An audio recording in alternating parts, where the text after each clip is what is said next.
ভিডিওটা দেখো বন্ধুরা, শেষ পর্যন্ত লাইক সাবস্ক্রাইব করো। মেয়েটা লিফটে উঠলো আর ছেলেটা হচ্ছে লিফটে আগে থেকে ছিল, ওকে দেখছে, মেয়েটাকে দেখছে কি করে দেখি তো। মেয়েটা বের হয়ে গেল, ছেলে দাঁড়িয়েই রইলো লিফটের ভেতরে। ওর ব্যাগটা রেখে গেছে, তাই আবার কে আসলো, কলিং বেল টিপলো। ও ব্যাগটা নিয়ে আসছে ওকে দিতে, আর ও ভাবছে যে ওর পেছন পেছন ছেলেটা আসছে, ভয় পাচ্ছে।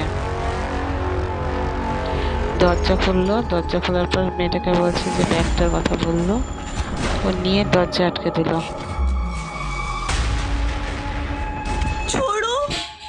ও বলছে ছোড়ো, ভয় পাচ্ছে, ভাবছে ছেলেটা কিছু ওকে